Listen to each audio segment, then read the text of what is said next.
we go from a full conversation talking about slay, bet, to that's my man. That's my man.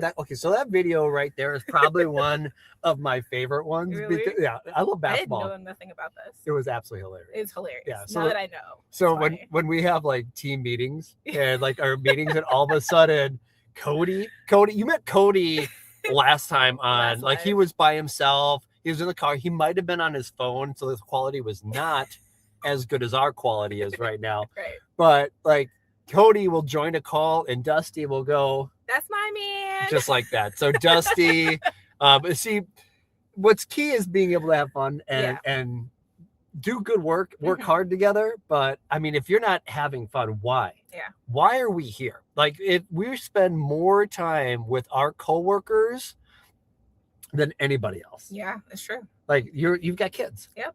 And you probably had, like, I know this is tough. I was when my kids were younger and I was working at the dealership, 8, 12-hour days. Long days. And I would see the other sales managers, the other salespeople more than my own kids. It's tough. It is. Especially with a baby. Hard. I know. Yeah. Make me cry. I'm live. Yeah, I know. We're live. We're live. We're not gonna get like too emotional on it. But you know, I'm Micah. Netty. And we are in an in and out parking lot. Okay, so right over here. Can you see that? All right, the studio audience is gonna wave and say, yes, we can see it. Yeah, so we got it. All right. So one thing about, on the road with loons or loons on the roads is we got to find a unique place. So Dusty was in where? Like they were at a Buc-ee's, yep, right? In Texas. Yep. All right, Rachel and I were in a random parking lot in Winston-Salem. I think that's probably as Winston-Salem as it gets. That's about it. That's fair. And here we are at In-N-Out Burgers. So, but we when we're out and about, as you'd say in Minnesota, you've got to find those landmarks, and you've got to find those things that in between the breaks of being in front of customers, seeing multiple clients on the road, you've got to find those little breaks. One, we're going to go try In-N-Out after this call, right? Yes. All right. Remind me the fries that we're trying. Monster fries. Like monster style is what we're going to do. But what's key is that when you are traveling together, you find those times to connect and disconnect at the same time. So like Netty, you're new. I am. You've been with us, what, 3 months? 3 months? Almost 3. Almost 3 months. Yeah. Okay. 90 days. And when you bring somebody new into your organization, there's different ways. There's different ways I've seen companies, dealerships, other vendors I've worked for in the past, and how to really get you accustomed and acclimated to it. Some places are like, here you go, here's your job, you're on your own. Other places, they do things a little bit different. Netty, I want to know from you, now that you've been with us for 3 months with us and with the organization, coming into the office every day, tell me, week 1, week 2, like how has onboarding and being part of our team been for you? It's been different. I'll say that. So to your point, those extremes. So being super on your own, I've been thrown out there to the wolves, kind of just sink or swim. They're like, here's some basics about our company.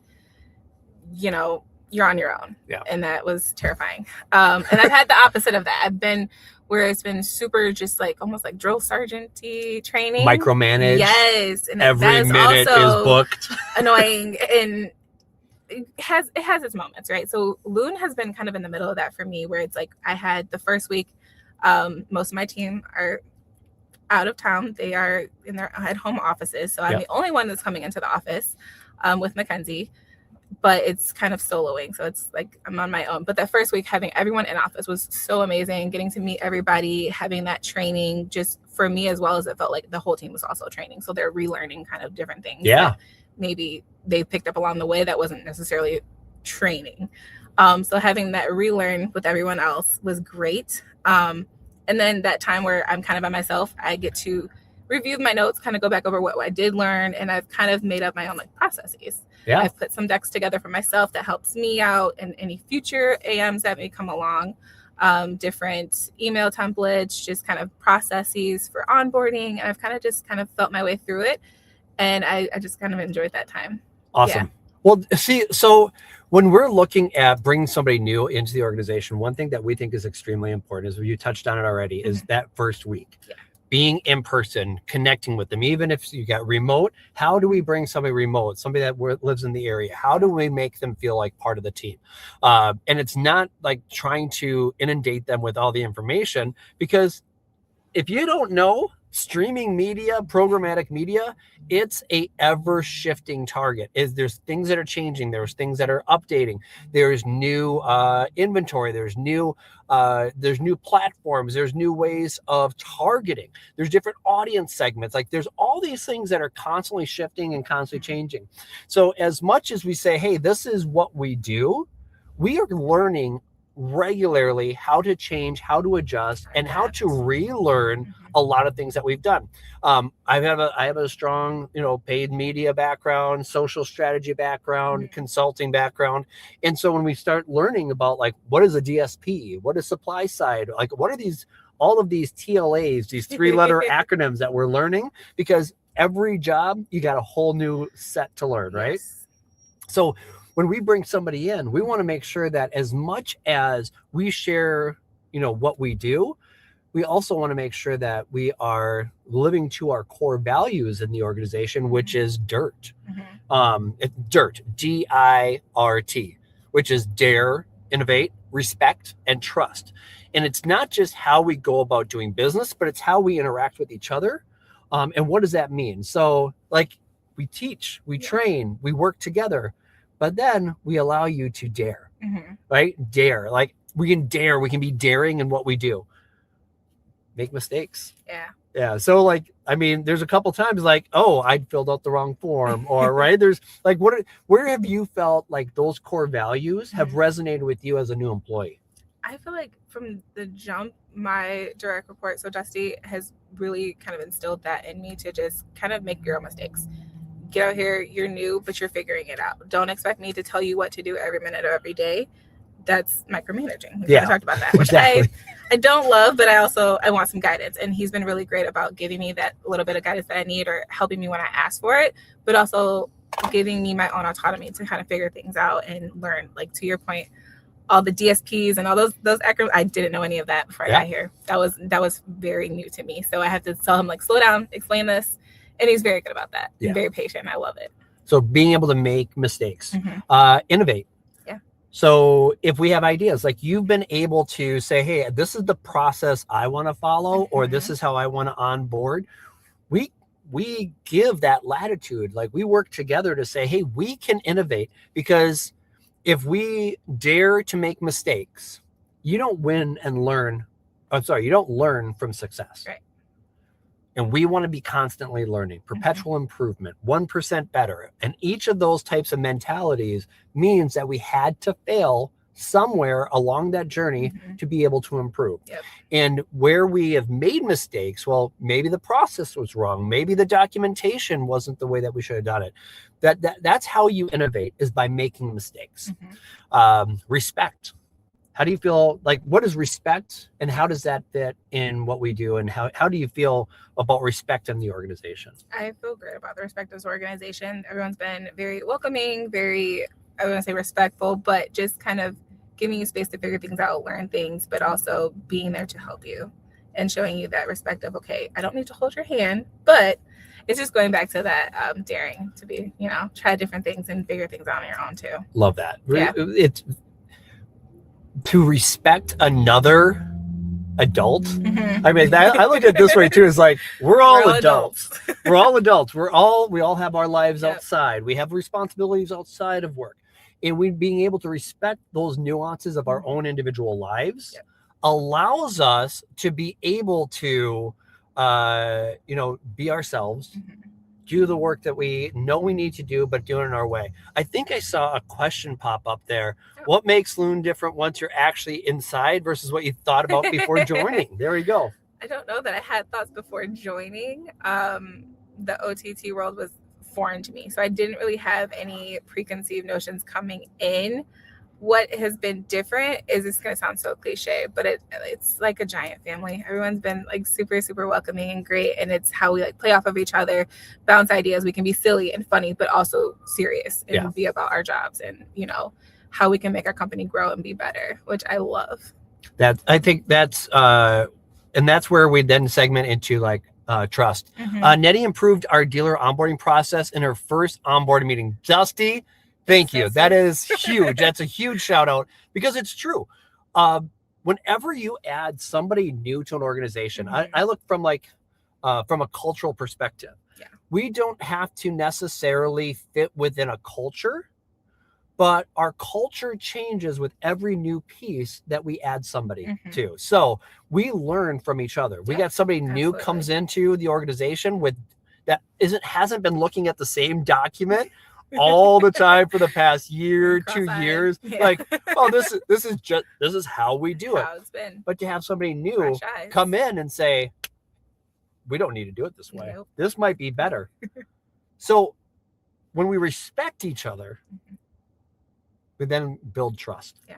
So when we were talking about DIRT, dare, innovate, respect, trust, like we hired you as an adult. Yes. They hired me as an adult. We have history, we have background, we've got great information that we can share and that we can bring to the table. That's why we hired you. That's why we're here, right? So we trust that when you say, hey, this is a recommendation, this is what I've seen, this is what it could be, and this is what the results are going to be. How we look at individual and internal processes translates to how we help our clients. So being able to take a look at things a little bit different and ask questions.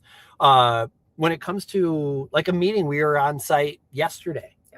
So we had a dealer who is looking at projections, taking a look at what his month-to-date earnings, what his grosses are, what the number of units is, what's he projecting for profitability over the next 30 days.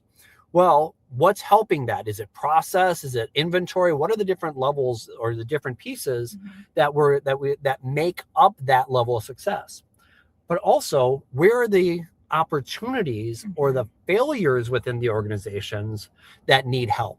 Maybe not failures, but maybe there's the areas where they're struggling. So the conversation shifted from, hey, we're doing great on variable, right? Variable. Maybe there might be a bump here and there, but they're doing great variable. But we're seeing this within fixed operations. So that opens up what? That conversation to maybe shift our focus, shift some money, add budget. It gives us those opportunities to say, all right, what is the problem we're trying to solve?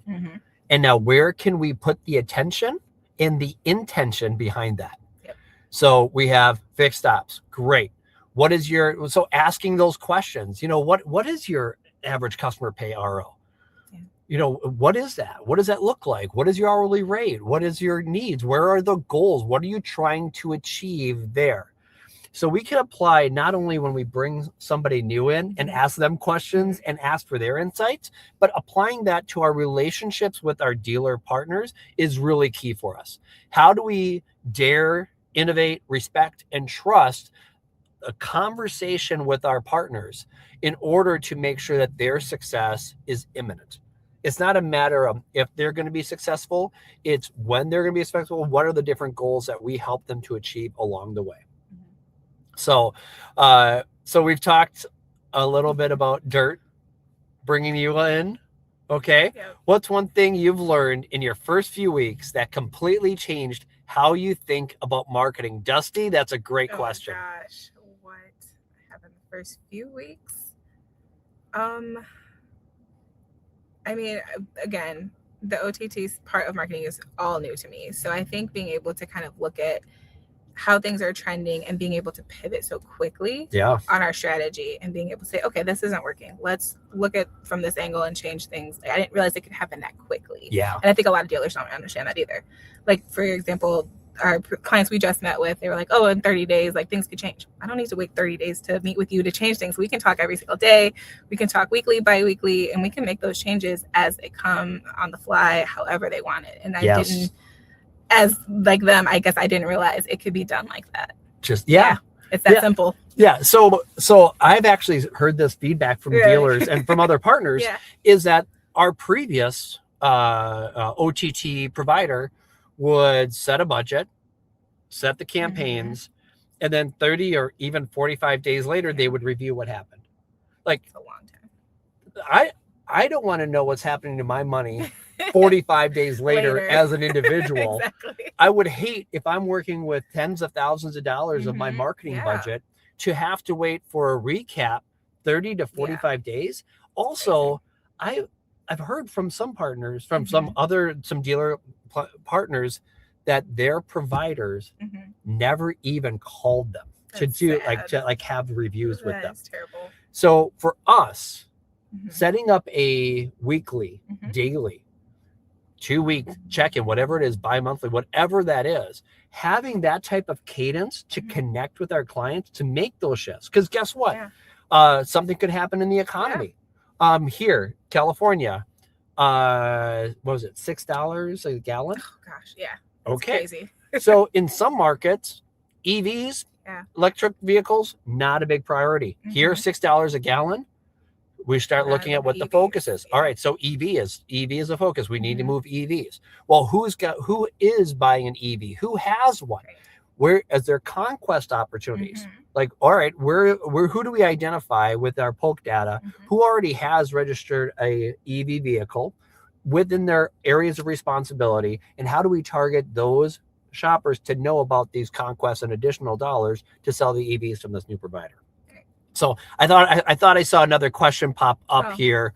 What did you learn from your first in-person meeting that you couldn't have learned any other way? Oh, I love in-person because it's so much different than talking to somebody behind a screen. If you're looking at a screen, you can only see their background.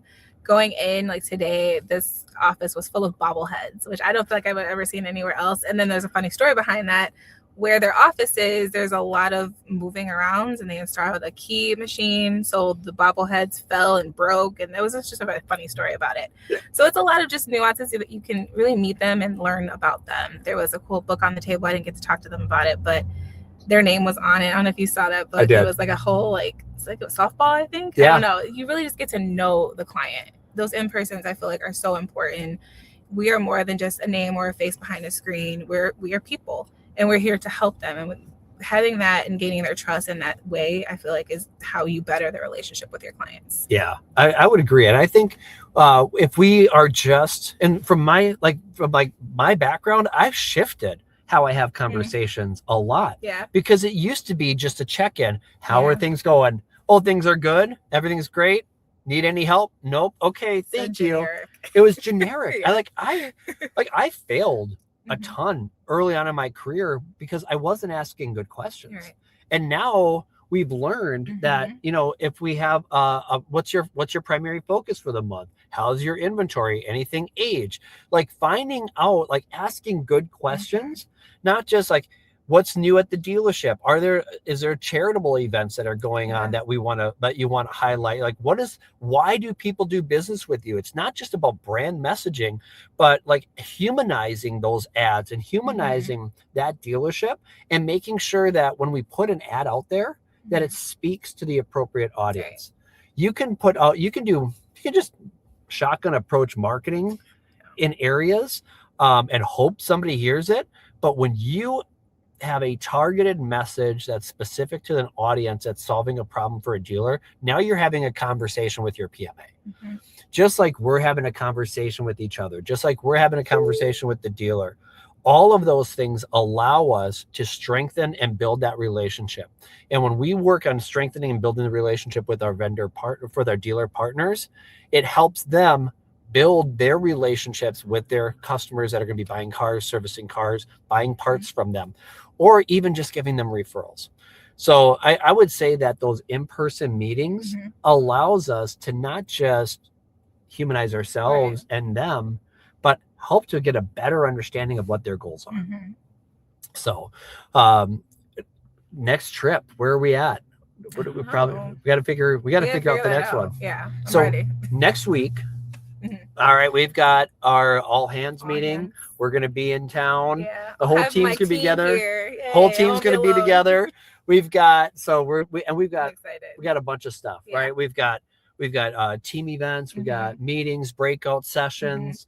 I might be doing a yoga session with everybody early one morning to get everybody moving and thinking. But we want to just say that when we are out on the road, it's for purpose. It's with intention. We want to connect with people. We want to connect with our clients. It's not just about sightseeing and just getting In-N-Out Burger. Now, okay, so you can't see this right now. The lunch line moved in behind us. There is no way I'm getting out of this parking spot for 20, 30 minutes. Literally, it's wrapping all around. It's going into the street. It's going all the way around. Yeah, this is ridiculous. Oh, Dusty's got a quick question. What brings you the most joy in your work with Loon? Ooh, right now, because I am still building my client book, it's my coworkers. You guys make it so fun. And like I said, the funny little just conversations that we have, how personable everyone is. Listening to you and Dusty like say I love you before you get off the phone is my favorite thing ever. And it's genuine. It's so genuine. I love it. I love my team. So I think that comes with the trust. Yeah. That comes with the respect. Definitely. You know, like when we look at our core values, I think that really it speaks to it. Like I trust my coworkers. Right. And like hanging up the phone and saying, I love you. It's like, it's unnerving.